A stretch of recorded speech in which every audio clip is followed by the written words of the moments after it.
இப்போ பார்த்தீங்கன்னா என் கையில் அழகான மணிலா வாத்து குஞ்சுகள் இருக்குது. இது எங்கள் ஊர் பகுதிகளில் மயில் வாத்துன்னு சொல்லுவோம்.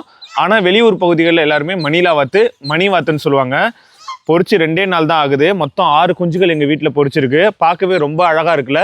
இந்த வாத்து வகைகளை பற்றி இப்போ பார்க்கலாம் வாங்க.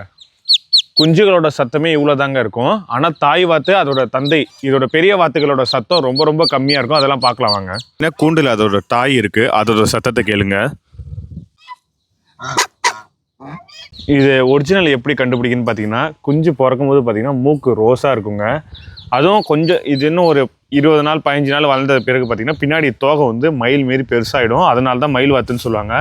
2 நாள் தான் ஆகுது. இப்போ இவ்வளோ பெரிய தொட்டியில் எப்படி குளிக்கும் பாருங்கள் அழகா. இதை ஏன் மணிலா வாத்துன்னு சொல்கிறோன்னு பார்த்தீங்கன்னா, இது மணிலா வாத்தில் ஆண் வாத்து இருக்குது. இதோட முகத்தை சுற்றி பாருங்கள், சிவப்பாக புள்ளி புள்ளியாக இருக்கும். அது வந்து மணி போல் தெரியும். அதனால தான் மணிலா வாத்து மணி வாத்துன்னு சொல்லுவோம். இது சவுண்டே போடாதுங்க. இதுதான் ஒரு பெனிஃபிட்டு.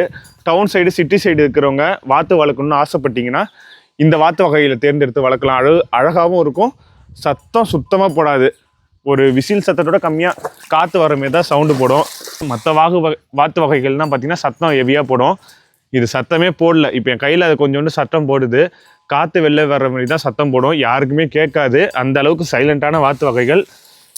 ரொம்ப அழகாக இருக்கும். மொத்தம் 30 நாள் அவையும் 6 இல்லை 8 மாதத்துக்கு அப்புறம் குஞ்சு பொறிச்சு அதுவே அவையும் உட்காந்து குஞ்சுகளை பொறிக்கும்.